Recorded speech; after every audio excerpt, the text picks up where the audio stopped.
Ya, sudah siang, tapi kita tetap bertahan dengan peserta yang ada untuk mengikuti dan ngobrol perempuan top di SKPT Maluku saat ini berlangsung juga sementara diikuti oleh peserta dari YouTube dan sementara diikuti juga secara online di forum ngobrol perempuan top saat ini. Sementara menunggu pertanyaan secara offline dari peserta yang juga mengikuti, kepada para narasumber saya mau menyampaikan ada 3 pertanyaan untuk sementara dari ruang atau Q&A room. Halo, ya izin Bunda untuk silakan di pertanyaan online aja dulu dibacain. Oke, ya, pertanyaan online kepada 3 narasumber bisa memberikan tanggapan. Pertanyaan yang pertama dan 3 pertanyaan ini berasal dari Ibu Roswati. Yang pertanyaan yang pertama, apakah semua agama itu berpotensi radikal bagi penganutnya masing-masing? Ya, yang pertama, apakah semua agama itu memberikan kemungkinan terjadinya potensi radikalisme bagi penganutnya masing-masing?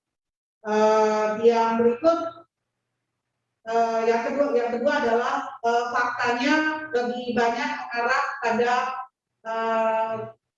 agama tertentu, agama Islam yang selalu jadi sorotan radikalisme. Dan yang ketiga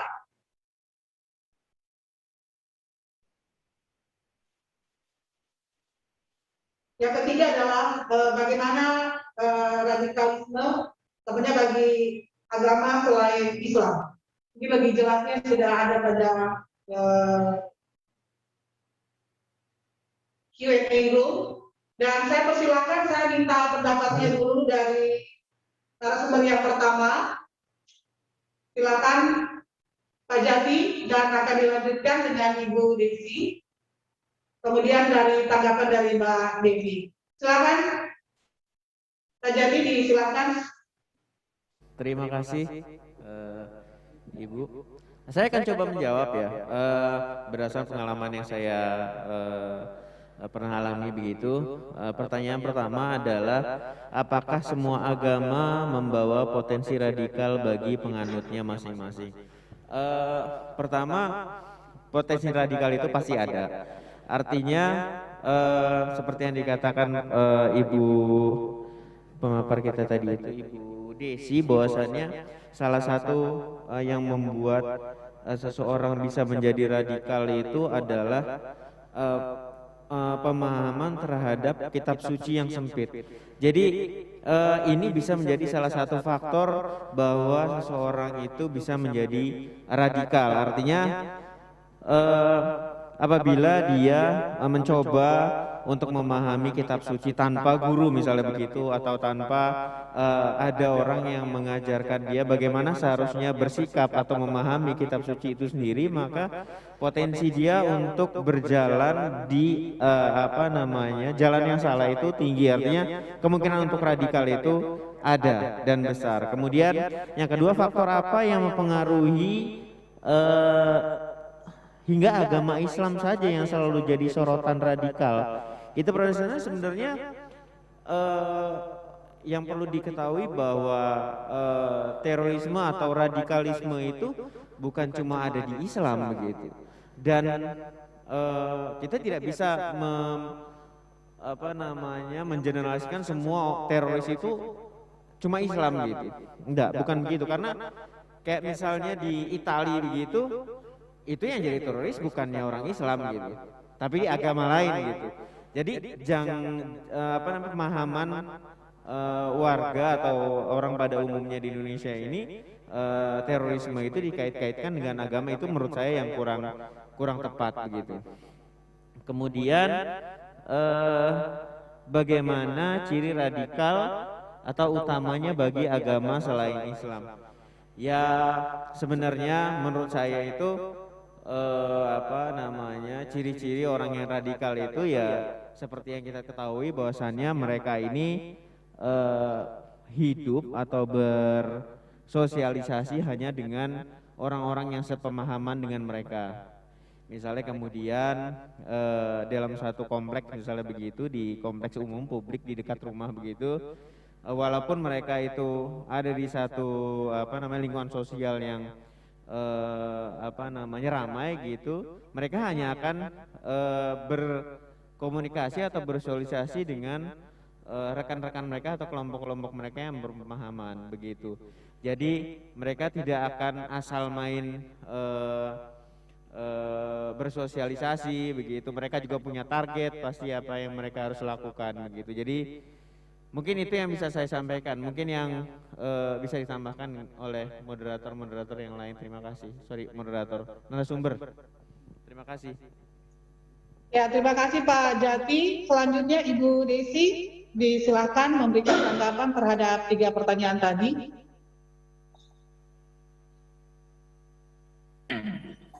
Ya, terima kasih Ibu Dr. Eni. Cuman pertanyaan yang pertama saja yang dijawab, atau penanya pertama saja yang dijawab, ataukah bisa menjawab sekaligus 4-4? Kita yang 3 pertanyaan dulu Ibu Desi. 3 pertanyaan dari penanya pertama. Sambil pertanyaan berikutnya. Soalnya di kolom di E ini ada 4 penanya. Ya, akan dilanjutkan Ibu. Oke, baik ya. Ya, terima kasih Ibu Enum Roswati Nurdin. Tadi saya bilang bahwa semua agama itu juga membawa potensi. Ya. Saya membaca ada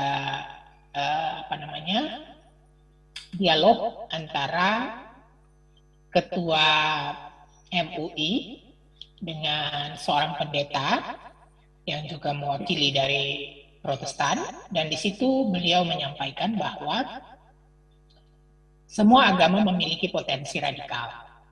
Ya, ada gerakan-gerakan radikalisme yang tumbuh di setiap agama. Ya. Jadi jawaban pertama saya adalah semua agama membawa potensi radikal bagi penganutnya masing-masing. Nah, yang kedua, faktor apa yang mempengaruhi hingga agama Islam yang selalu menjadi sorotan radikal. Nah, kalau kita lihat dalam konteks Indonesia, mungkin apa yang ditanyakan ini semacam membenarkan begitu ya. Tetapi kalau di dalam konteks global, bahwa gerakan radikalisme itu tidak hanya ada pada orang-orang atau penganut agama Islam. Tadi sudah disampaikan oleh Pak Jati, ya, bahwa tindakan-tindakan radikalisme, gerakan-gerakan radikalisme yang dilakukan di luar negeri, di negara-negara yang mayoritasnya juga mungkin mayoritasnya beragama Kristen, itu bukan pelakunya orang Muslim, tapi banyak juga yang beragama Kristen, ya. Jadi tidak bisa menyamakan bahwa gerakan radikal itu hanya ada pada agama tertentu. Nah, yang ketiga, bagaimana ciri radikal utamanya bagi agama selain Islam? Ya, ciri-ciri radikalisme itu hampir sama untuk semua pelaku yang yang terindoktrinasi dengan ajaran-ajaran yang bersifat radikalisme itu. Tetapi kembali lagi tadi saya setuju dengan apa yang disampaikan oleh Pak Jati bahwa ternyata pemahaman-pemahaman tentang ajaran agama yang tidak semestinya atau dari mereka yang memiliki kualifikasi kualifikasi sebagai pemuka agama memberikan pemahaman penafsiran yang jelas soal ajaran agama yang dianut, ya. Kita paham bahwa satu ajaran yang terdapat atau satu pasal atau ayat yang terdapat di dalam kitab suci, tentunya dia tidak bisa dilepaskan penjelasannya terkait dengan ayat-ayat sebelumnya atau dengan kitab-kitab yang lain. Nah, bisa saja terjadi pemahaman-pemahaman yang membagi secara letterleh penjelasan atau penafsiran yang tersendiri, ya, tidak dijelaskan dengan sejarah daripada munculnya ayat itu, kenapa sampai dia muncul dan sebagainya, itu bisa menjadi pemicu atau bisa membenarkan apa yang dilakukan oleh gerakan-gerakan radikalisme itu. Ya, itu kira-kira dari saya, Ibu Reni. Ya, saya terima kasih Bu Devi. Saya ke Mbak Devi dan setelah itu saya akan membaca semua pertanyaan yang ada baik di Q&A room maupun ada sebagian di chat room juga. Karena tadi saya membaca baru 3 pertanyaan itu yang masuk dan selanjutnya saya persilakan Mbak Devi. Silakan. Ya, memang kita perlu sadar kalau dalam konteks ruang digital yang paling menarik adalah sekarang bagaimana caranya kalau tadi bicara soal bahwa pemahaman tentang agama itu kemudian seringkali tidak disampaikan utuh. Nah, sekarang yang orang sering lupa karena kita hidup juga di ruang digital secara paripurna akibat pandemi, sayangnya pertarungan narasi itu suka tidak suka dimenangkan oleh narasi-narasi yang negatif, termasuk tadi narasi-narasi tentang agama yang tidak disampaikan secara utuh dan berpihak pada semangat keadilan, semangat kebersamaan dan lain-lain. Karena menarik misalnya, jangankan bicara Indonesia, Eropa saja tahun 2022 itu diprediksi, ini Eropa, negara dengan pendapatan, dengan level pendidikan yang sudah sangat tinggi, ternyata 2022 jumlah informasi yang isinya intinya hoax tidak dapat dipertanggungjawabkan itu jauh lebih banyak daripada informasi yang positif dan benar, termasuk dalam konteks pemikiran-pemikiran yang mengarahkan seseorang untuk menjadi radikal. Jadi pertarungan sekarang adalah salah satunya bukan hanya pertarungan kekerasan tadi, tapi pertarungan narasi. Bagaimana kita semua yang menyadari bahayanya praktek radikal intoleran ini kemudian sering-sering sama-sama menjadi konten kreator, bukan dalam konteks ingin menjadi kaya raya sultan dapat banyak cuan akibat kontennya diviralkan, tapi dalam rangka memastikan sederhana. Dulu di kampus, saya salah satu dari co-founder dari Abdurrahman Wahid Center, kita dulu punya program. Bagaimana ketika kita mengetik kata jihad misalnya di search engine, itu yang keluar seringkali pemahaman jihad yang justru mengarahkan pada aksi kekerasan, bukan jihad yang justru menyejukkan. Bahwa kan jihad itu kita belajar saja sudah jihad, kita berbuat baik, atau sekarang dalam konteks pandemi kita vaksin itu sebenarnya juga bagian dari jihad. Nah, tapi seringkali karena mereka yang memenangkan ruang-ruang, memenangkan dalam konteks apa? Karena mereka yang paling rajin mengisi konten. Akhirnya ketika anak-anak kita belajar agama, sekarang pun mohon maaf, karena pandemi kan kita sulit datang mencari guru ngaji dan sebagainya, karena kan harus ada prokes. Akhirnya apa? Orang belajar agama lewat internet. Ini menjadi satu tantangan ketika semua pemahaman yang ingin dia tahu tentang halal haram, tentang jihad misalnya, tapi justru yang keluar, yang dia baca adalah hal-hal yang tadi bersifat diarahkan oleh kelompok radikal dan intolerannya untuk menuju pada aksi kekerasan. Disinilah malapetaka kemudian dimulai. Nah, artinya kita semua sekarang punya PR memastikan Bapak Ibu yang punya pikiran yang terbuka, yang memang berlandaskan pengajaran yang juga sangat tepat, ya ayo sama-sama kita semua jadi konten kreator. Yang kedua, kalau ada konten-konten dari sesama kita yang memang isinya menyejukkan, bukan mengarah pada kekerasan, tugas kita menyebarkan. Jangan justru kita berlomba-lomba menyebarkan hoaks. Karena memang terus terang, informasi hoaks itu menariknya bukan main, karena isinya kontroversi dan sensasi. Dari saya sekian kira-kira.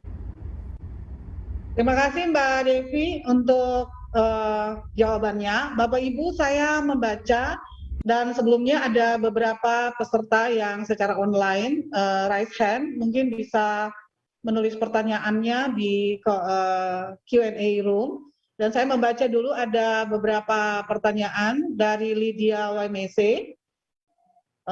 Apakah masyarakat biasa yang bukan terorisme melakukan pembunuhan berulang kali, apakah tindak pidana tersebut dikategorikan sebagai tindak pidana terorisme dan hukuman yang diberikan kepada pelaku tersebut dijatuhi hukuman mati. Yang berikut juga ada di mana pemerintah kita ketika masyarakatnya dicap sebagai netizen terburuk di dunia. Kemudian, oh ya, untuk Ibu Yakoba ini sudah masuk ya, Ibu Pikanusa. Yang berikut dari Yesta. Selamat siang Pak Jati Utoyo Utomo. Saya izin bertanya, jika telah terjadi tindak pidana terorisme dan perempuan yang menjadi pelaku utama atau main actors, penembakan, pengeboman dan lain-lain, yang mana dari perbuatannya tersebut mengakibatkan kematian secara massal. Jika dia ditangkap, apakah perempuan dalam hal ini sebagai pelaku masih berhak atas perlindungan hukum dan dalam perspektif HAM, pertimbangan untuk tidak menjatuhkan pidana mati dengan alasan perlindungan HAM? Atau dalam kasus seperti ini perempuan juga dapat dijatuhi hukuman mati mengingat kejahatan terorisme merupakan extraordinary crime. Yang berikut dari Ibu Patiwael Pikanusa, perilaku radikalisme itu bisa terjadi karena kurangnya edukasi yang diberikan kepada anak. Tanggung jawab itu ada pada orang tua dan semua orang dewasa yang ada di sekitarnya. Selain itu, Bapak Ibu, ada satu di chat room, Pak Ida Bagus Hengki ya, ini dari Bali, mengikuti kegiatan saat ini. Beliau juga memberikan tanggapan bahwa materi terorisme cukup bagus, radikalisme di Indonesia melalui perjalanan sejarah berdirinya NKRI. Ya, zaman kemerdekaan, masa Orde Lama, Orde Baru, dan masa reformasi, yang berkutik tentang ideologi negara Pancasila yang diperjuangkan adalah negara agama dan sebagainya. Jadi sekedar memberikan pemahaman, semoga bisa diberikan tanggapan juga dari para narasumber. Sementara demikian, silakan Bapak Ibu kepada Pak Jati, kemudian Ibu Desi dan Mbak Devi. Silakan.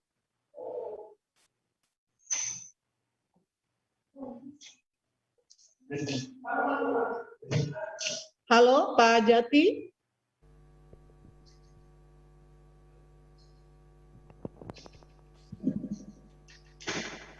Sambil menunggu Pak Jati, bisa? Halo? Ya, silakan Pak Jati. Baik. Berarti kita langsung jawab aja pertanyaan semuanya gitu ya, Bu ya?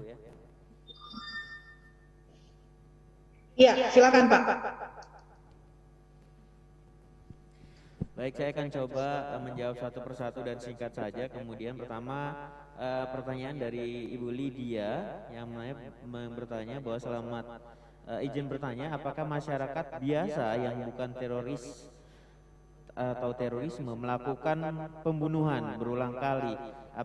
Apakah tindak pidana tersebut dikategorikan sebagai tindak pidana terorisme dan hukum yang diberikan kepada pelaku tersebut dijatuhkan hukuman mati? Terima kasih Ibu atas pertanyaan. Artinya gini, pertama singkat saja akan saya jawab.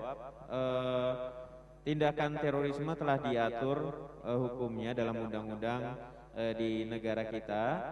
Artinya jika memang tindakan pidana tersebut memenuhi faktor-faktor atau unsur-unsur hukum terorisme, maka hukuman sesuai dengan tindakan tersebut akan diberikan atau dijatuhkan. Tapi jika memang tidak, hukumannya dijatuhkan sesuai dengan unsur-unsur yang ada. Misalnya unsurnya hanya memang kemudian kriminal biasa, maka itu yang dijatuhkan. Begitu kira-kira. Kemudian pertanyaan selanjutnya, apa ini yang berkaitan dengan saya? Selamat siang Pak Jati. Saya ingin bertanya, jika telah terjadi tindak pidana terorisme dan perempuan yang menjadi pelaku utama, seperti penembakan, pengeboman, dan lain-lain, jika dia ditangkap, apakah perempuan dalam hal ini sebagai pelaku masih berhak atas perlindungan hukum dalam perspektif HAM?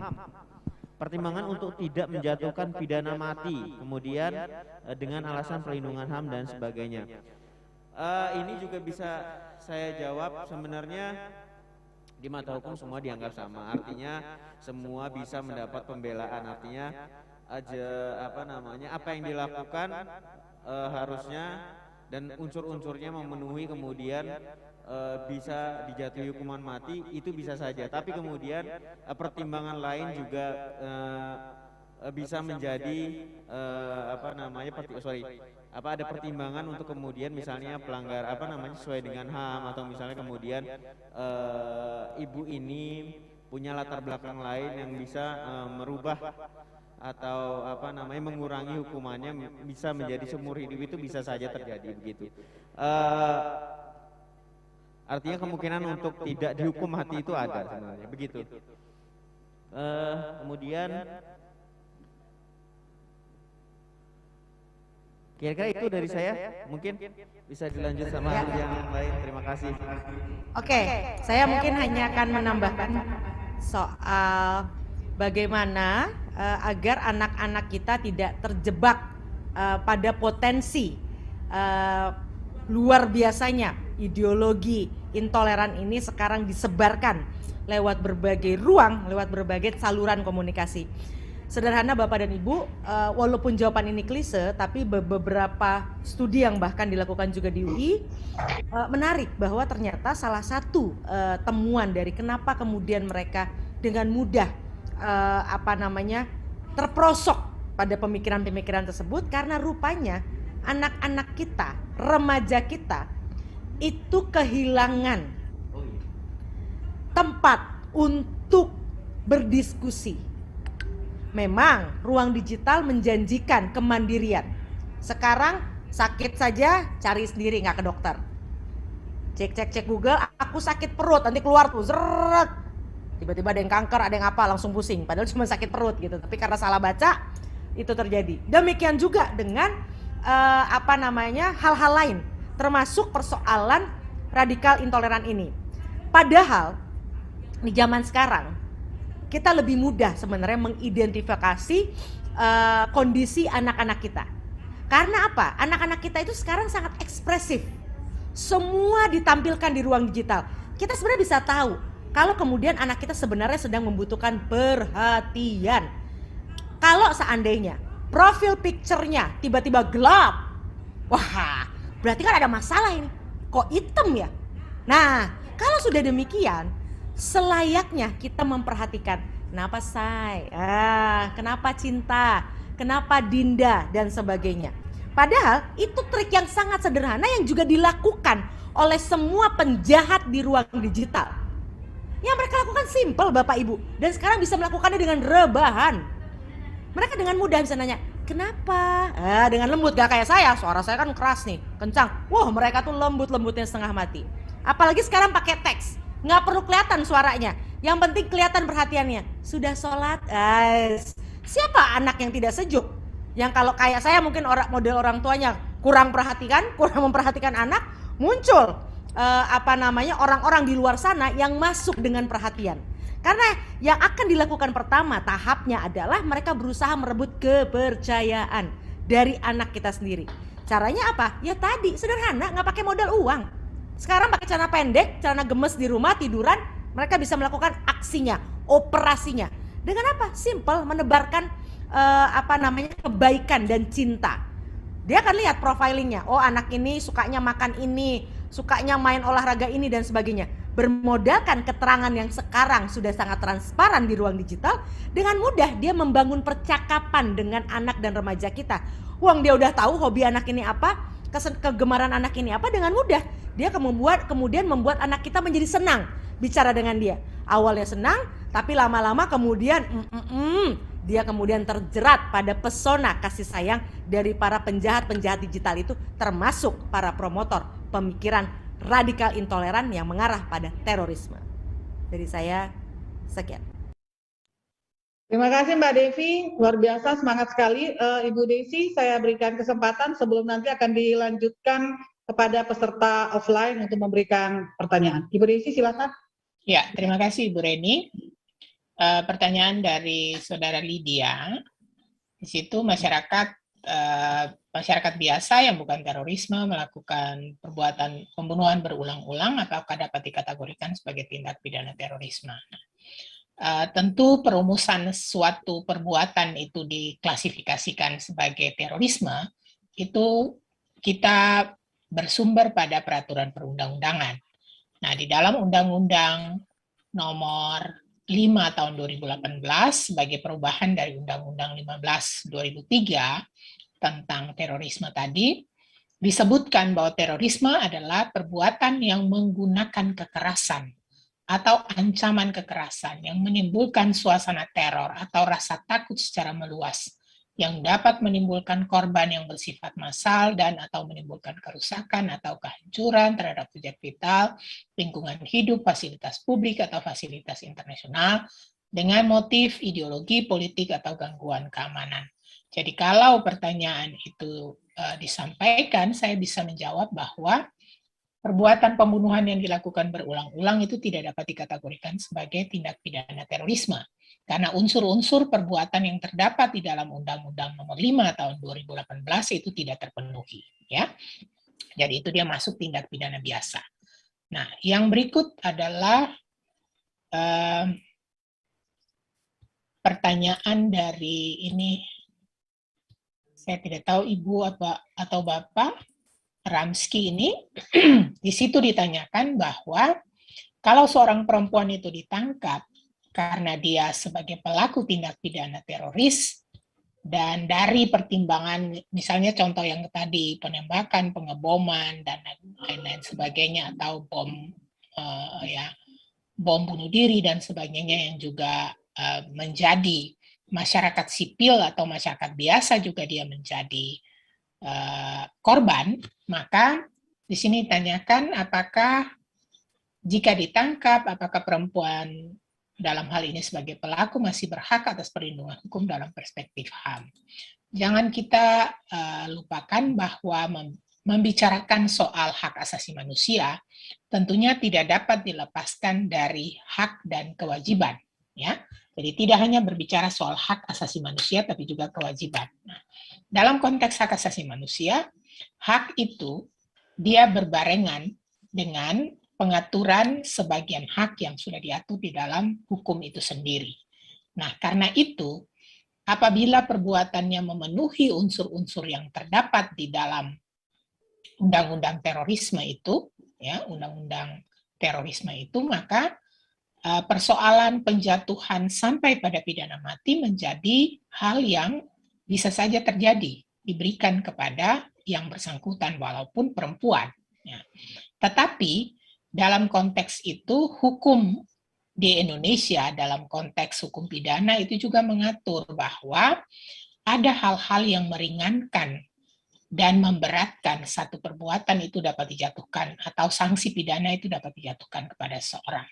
Nah, dalam konteks itu kita melihat juga bahwa hukum pidana itu dipakai sebagai sarana yang terakhir apabila hukum jenis-jenis hukum yang lain itu tidak dapat dipergunakan untuk menyelesaikan persoalan itu. Nah, di dalam konteks itu karena kejahatan teroris, korupsi, dan sebagainya itu dikategorikan sebagai kejahatan luar biasa atau extraordinary crime, maka sanksi pidana yang terberatnya adalah sampai pada pidana mati. Dan karena itu kalau memenuhi persyaratan dari proses yang berlangsung, karena proses peradilan itu juga dia harus diimbangi dengan berbagai perlindungan-perlindungan HAM yang juga ada pada perempuan, maka sanksi pidana maksimal yang dijatuhkan sebagai pidana mati itu bisa saja terjadi, tetapi di dalam proses-proses peradilan itu ada bentuk-bentuk perlindungan yang juga diberikan. Di dalam hal ini ada kewenangan untuk menuntut itu, ataupun juga ada hal-hal yang meringankan daripada perbuatan yang dilakukan itu, maka penjatuhan pidana mati itu bisa tidak jadi dilakukan, atau penjatuhan pidana maksimal itu bisa tidak jadi dilakukan kepada seorang. Yang berikut dari Ibu Pendeta Patiwael, tadi sudah diuraikan banyak lebar oleh Mbak Devi Rahmawati bahwa ternyata proses-proses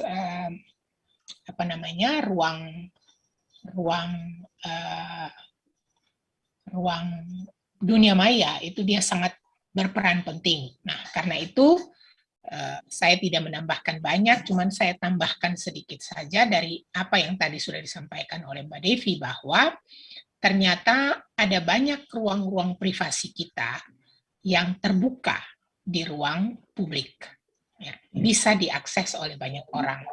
Nah, dengan terbukanya ruang-ruang yang bersifat privat atau hal-hal yang bersifat pribadi ke ruang publik, maka bisa terjadi apa yang tadi disampaikan oleh Mbak Devi. Dengan demikian, edukasi menjadi sesuatu yang penting, dan peran perempuan itu sesungguhnya merupakan hal yang utama di dalam proses edukasi selain daripada peran-peran orang-orang yang berada di sekeliling. Terima kasih, Bu Reni.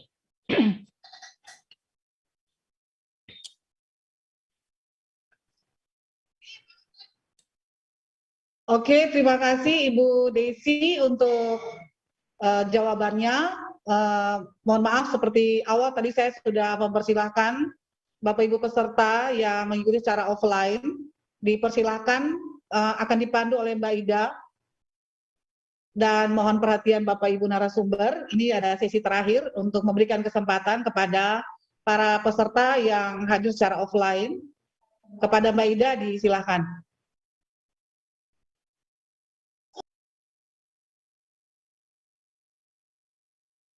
Wabarakatuh, Shalom seluruh peserta dan juga narasumber. Saya Elsa dari BKOW. Kami BKOW ini adalah organisasi yang beranggotakan 59 organisasi perempuan di tingkat daerah. Jadi kami memang sangat memperhatikan sekali untuk urusan perempuan dan juga anak. Ya, kami mengapresiasi untuk kegiatan yang diadakan pada saat ini dari BNPT melalui Forum Komunikasi Pencegahan Terorisme Maluku. Sehubungan tadi apa yang sudah dipaparkan oleh Ibu Devi, ini terkait dengan kejahatan, istilahnya ya, kejahatan melalui digital. Kebetulan saya punya anak ini perempuan dan juga laki-laki yang memang bermain digital. Jadi tadi kalau disampaikan, coba dilihat kalau PP-nya, profil picture-nya sudah mulai gelap-gelap gitu ya.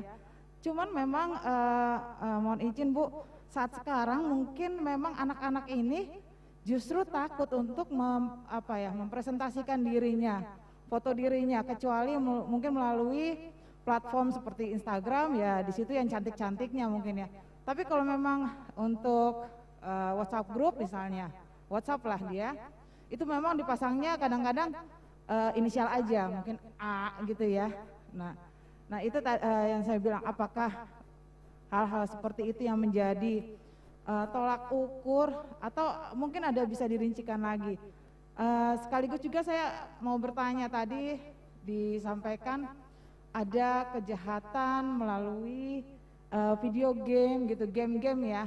Kebetulan anak saya laki-laki juga gamers juga gitu loh. Nah, apakah mungkin ada aturan-aturan mengenai game yang bisa di-download yang mungkin bisa difilter sehingga anak-anak muda kita ini tidak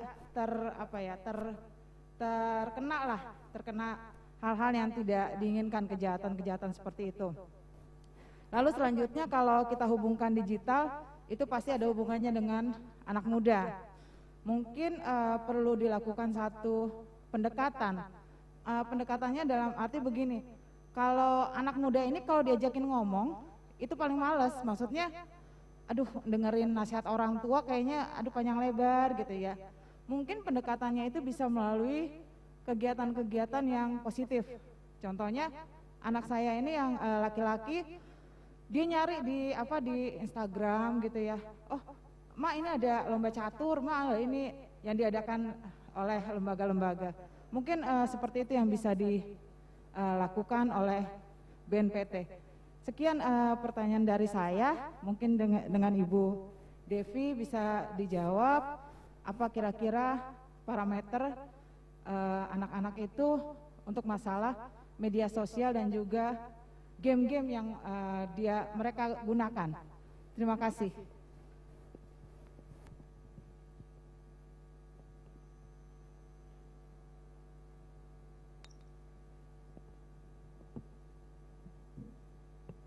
Langsung Mbak Ida, ada lagi?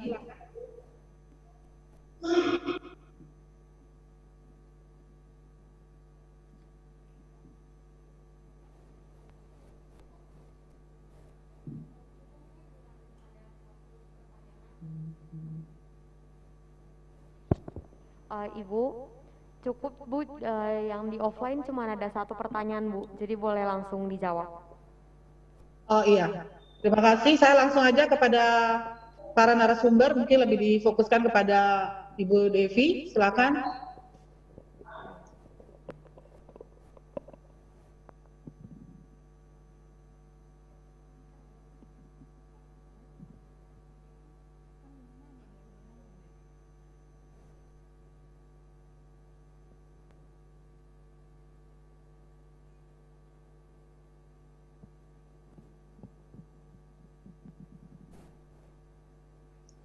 Halo, Bu Devi.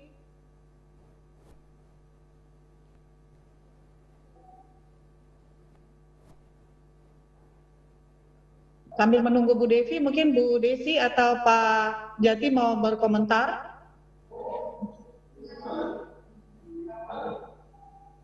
Silakan Ya, Ibu Desi. baik Ibu Reni, mungkin sedikit saja karena ini terkait dengan materi yang disampaikan oleh Mbak Devi tadi ya.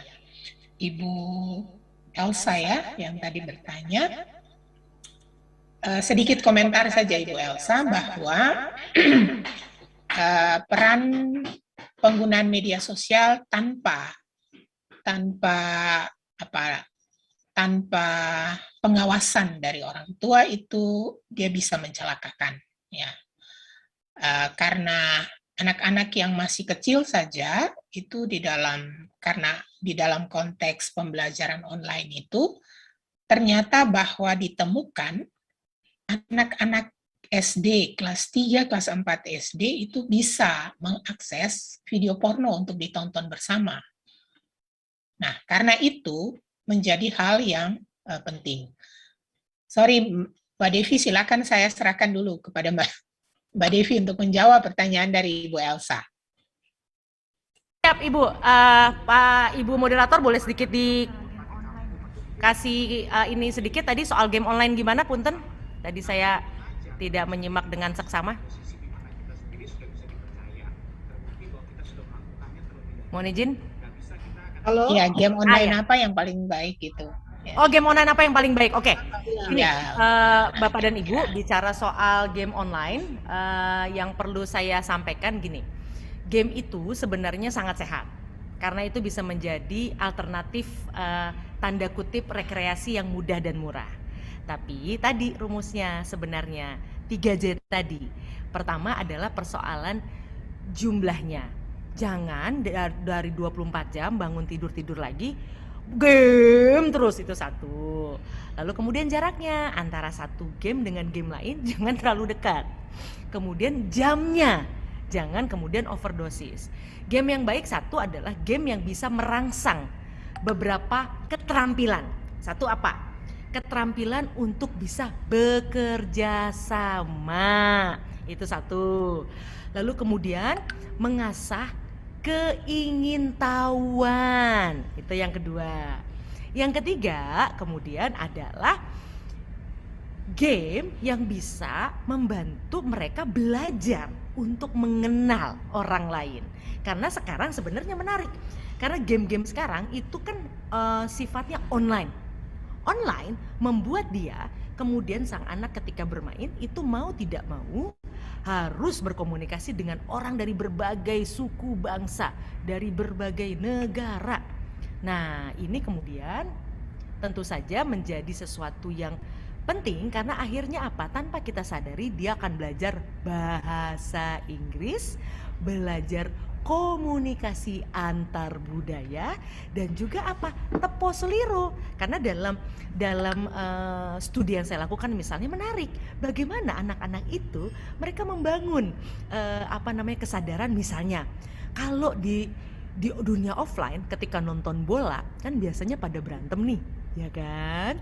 Tahu-tahu kalau di dunia online dengan Malaysia misalnya itu malah temenan. Karena ternyata misalnya mereka menyadari bahwa orang-orang Malaysia itu menyenangkan kok, paling tidak dalam konteks main game. Jadi diplomasi internasional, kecakapan untuk berempati dan sebagainya itu bisa dipelajari, bisa dipraktekkan, bukan hanya dipelajari tapi dipraktekkan di dunia online dengan eh, dengan kemampuan memilih game yang tepat. Persoalannya game-game yang tepat ini memang harus didampingi. Kenapa? Karena kadang-kadang depannya itu bagus, tapi dalamnya ternyata anak-anak kita terjebak untuk melakukan aksi-aksi seksualitas lah, atau melakukan aksi kekerasan lah, dan sebagainya.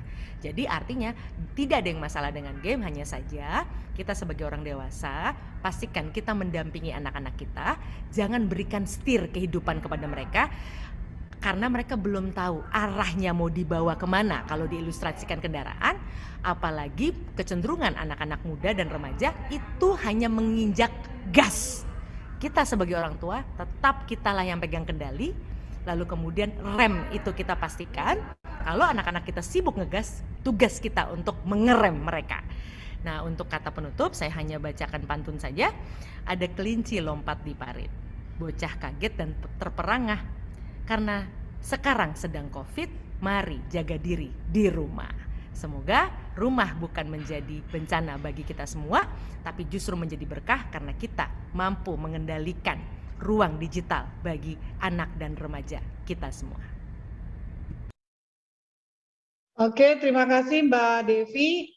Saya berharap apa yang disampaikan oleh Mbak Devi itu juga sudah menjawab pertanyaan dari beberapa peserta yang baru mengajukan pertanyaan di Q&A room, tapi juga di chat room, antara lain oleh Bu Tina Sabono yang juga masih menanyakan tentang perempuan harus menjadi penurut, anak harus patuh, yaitu juga masih mengkondisikan tentang persoalan anak. Dan juga dari Pak Abraham Yefta Etwiori, ya, soal preventif terhadap perempuan dan anak. Saya pikir tadi beberapa masukan dari Ibu Devi sudah memberikan gambaran kepada kita. Mungkin nanti bisa dilengkapi oleh Ibu Desi, melengkapi pertanyaan dari Tina Sabono dan juga Pak Abraham Yefta Etwiori, Pak Ampi dari MBD, ya. Ini ada peserta juga dari MBD. Terkait dengan perempuan harus menjadi penurut, anak harus patuh, inilah yang dipandang ideal. Tapi kemudian dari perancang ide teror dimanfaatkan kondisi untuk menjadi pelaku sekaligus korban. Ya, ruang-ruang nilai positif dalam hidup masyarakat dan bangsa itu telah dipelintir oleh kelompok-kelompok dengan kepentingan tertentu. Ini juga oleh Pak Ampi, ini juga bagaimana upaya atau tindakan preventif terhadap perempuan dan anak agar tidak terpapar tindakan radikalisme, baik sebagai korban maupun sebagai pelaku. Silakan Ibu Desi, saya persilakan. Ya, terima kasih Ibu Reni. Pertanyaan dari Pak Ampi Etwiori tadi memang upaya dan berbicara tentang perempuan dan anak, memang perempuan dan anak termasuk kelompok yang rentan, ya, rentan dalam berbagai kondisi dan situasi. Tapi ternyata di balik kelemahan perempuan itu tersimpan juga kekuatan besar untuk menyelesaikan berbagai persoalan. Tapi yang ditanyakan di sini bagaimana upaya preventif agar tidak terpapar tindakan radikalisme baik sebagai korban maupun sebagai pelaku. Nah, yang paling utama itu adalah peran-peran yang harus dimainkan mulai dari dalam keluarga, peran-peran yang ada yang dimainkan oleh tokoh-tokoh agama, selain pemahaman-pemahaman yang benar soal ajaran agama itu menjadi kekuatan bagi mereka, ataupun juga berbagai literasi-literasi yang dibentuk seperti yang tadi disampaikan oleh Mbak Devi, bahwa ternyata media sosial itu dia punya, ada banyak hal yang positif tapi hal negatif juga, dan penguatan-penguatan nilai-nilai keagamaan, penguatan-penguatan proses pendidikan yang dibentuk di dalam keluarga itu menjadi kekuatan bagi upaya untuk mencegah. Nah, di samping itu juga keberadaan sebagai orang tua, keberadaan sebagai orang-orang yang ada di dalam lingkungan-lingkungan keluarga atau lingkungan-lingkungan sekitar dengan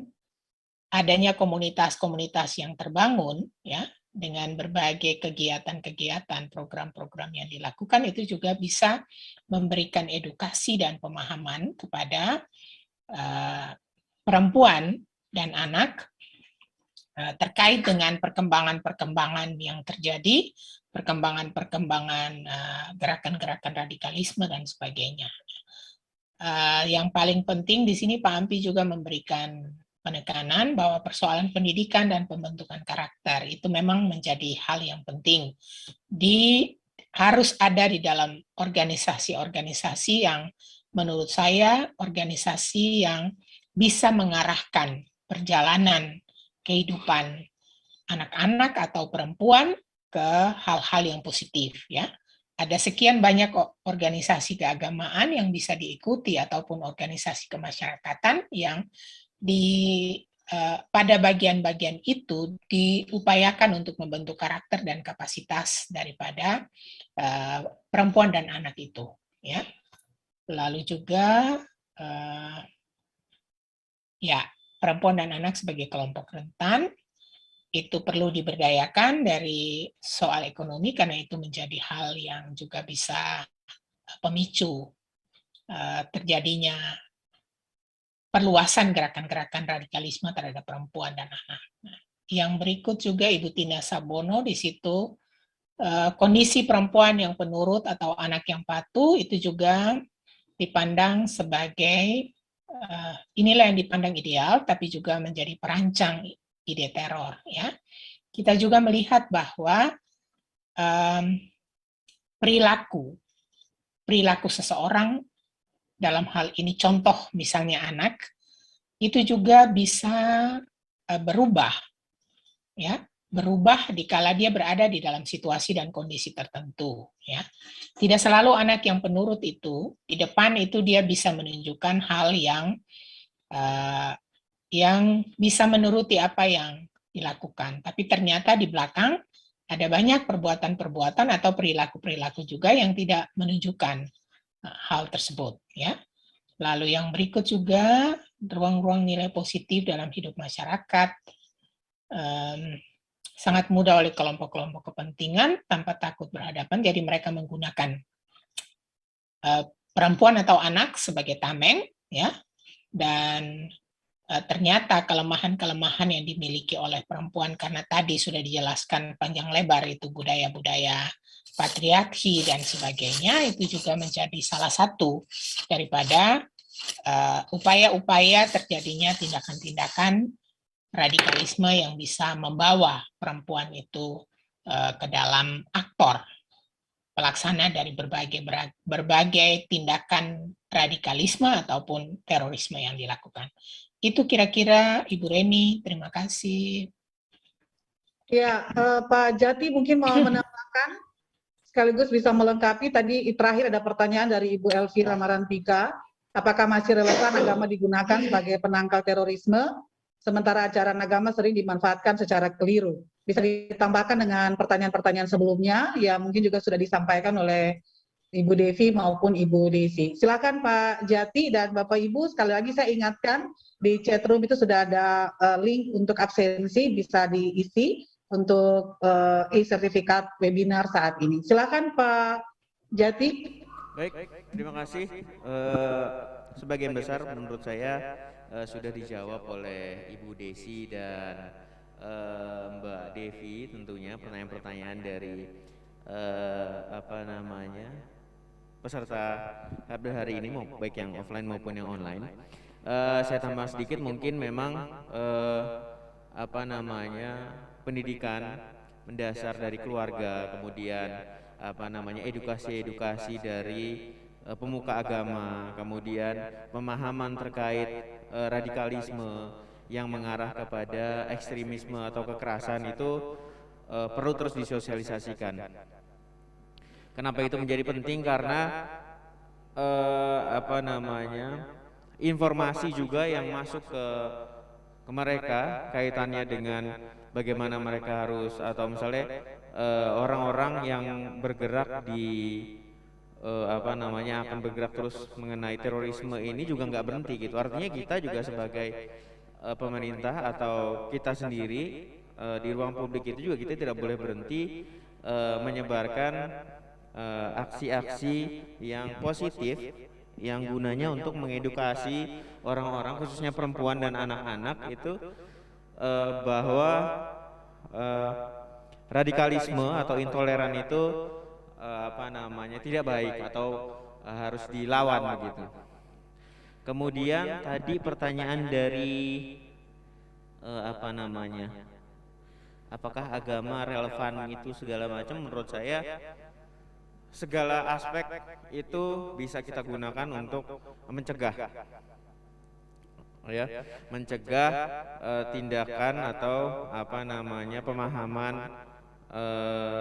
radikal seperti yang sebelumnya disampaikan Ibu Desi dan Mbak Devi, bahwasannya pemahaman agama itu pada dasarnya semuanya baik begitu, tapi yang menjadi masalah adalah ketika mereka memahaminya secara eksplisit atau tidak ada yang mengajarkan mereka gitu, atau terbatas pemahamannya gitu. Akhirnya maksud dan tujuan dari agama yang pada dasarnya adalah menginginkan perdamaian begitu menjadi salah kaprah begitu. Mungkin itu tambahan jawaban dari saya. Ibu, saya kembalikan kepada Ibu moderator.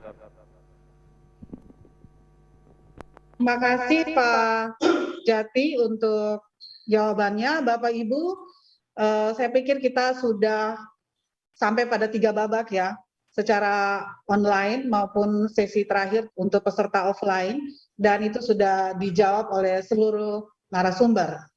Dan untuk ketahuan Bapak Ibu sekalian bahwa agenda kita di saat ini terkait dengan ngobrol perempuan,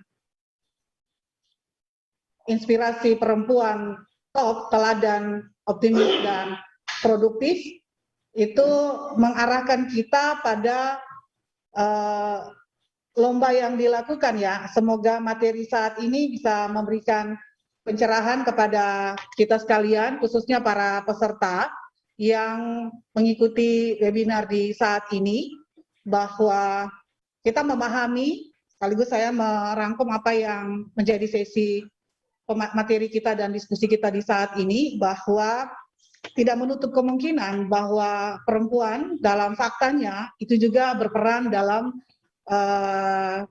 terjadinya terorisme dan radikalisme. Tetapi dalam upaya-upaya kita untuk mencegah terorisme dan radikalisme itu bisa juga dilakukan dengan kearifan budaya kita.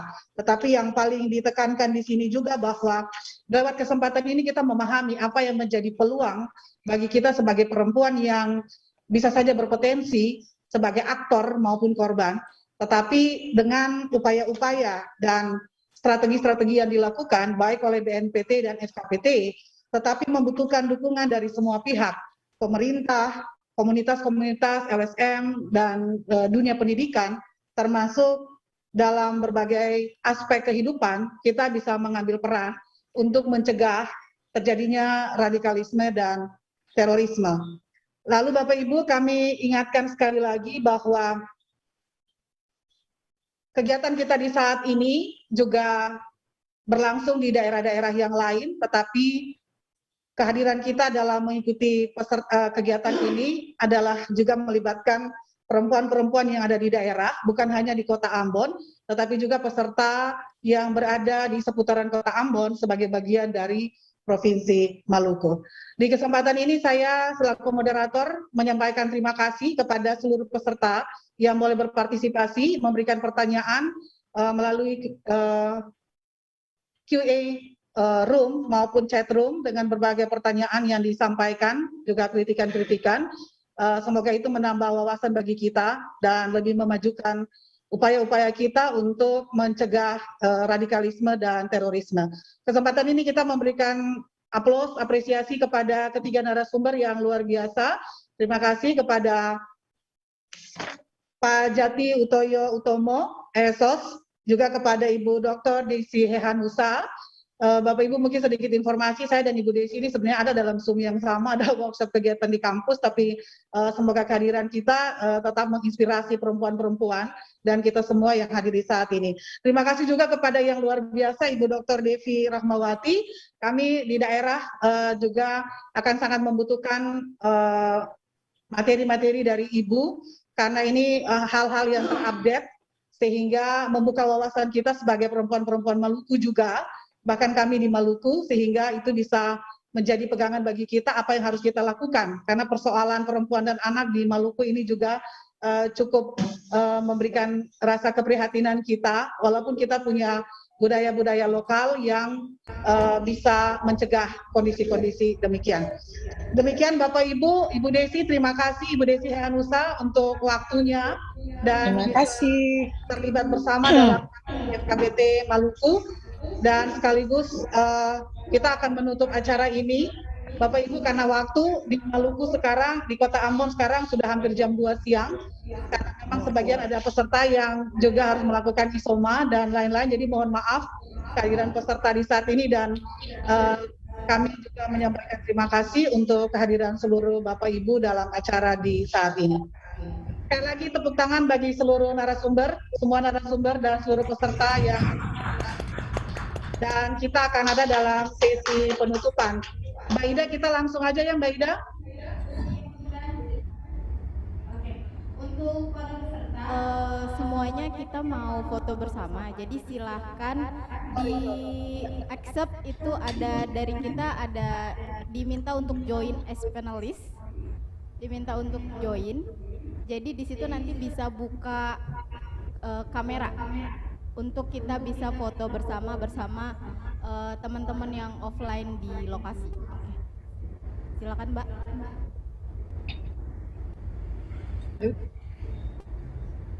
Silakan Bapak dan Ibu dimohon untuk mengaccept join finalisnya agar kita dapat melakukan sesi foto bersama. Kelihatan ya? Saya langsung di sana aja.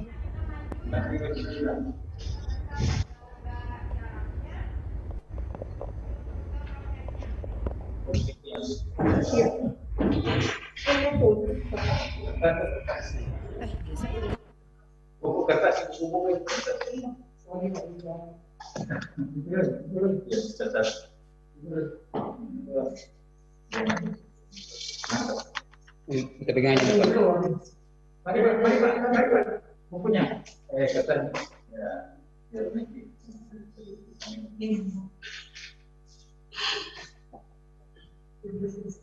Kenapa? Jadi lagi. Terus.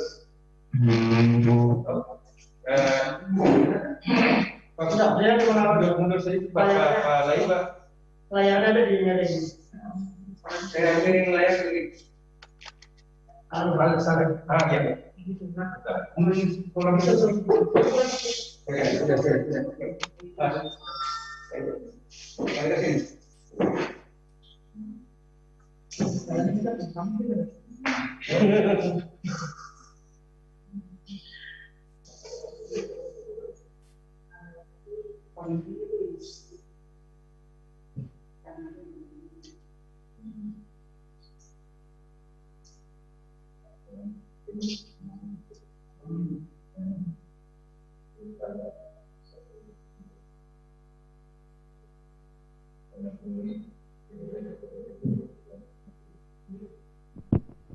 Pesertanya udah masuk di ini belum Mas? Di layar Mas? Bentar ya. Oke. Para peserta mohon izin untuk membuka semua camnya. Oke. Di belakang nanti gayanya kita pandu dari sini ya. Standar sih gayanya. Oke. Minta tolong gaya biasa dulu. Oke. 1, 2. Minta tangannya di kepal. Semuanya, teman-teman di offline, di online juga. Minta tangannya mengepal.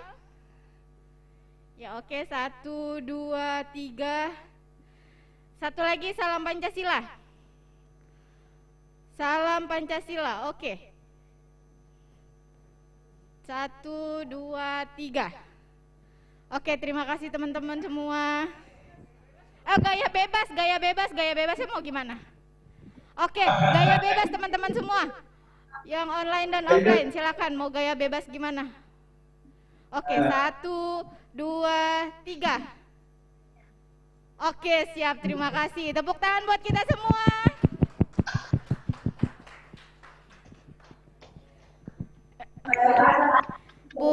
Bunda FKPT. Terima kasih. Bu Rosmawati, Bu Reni. apa kabar? Iya, Saida. Baik.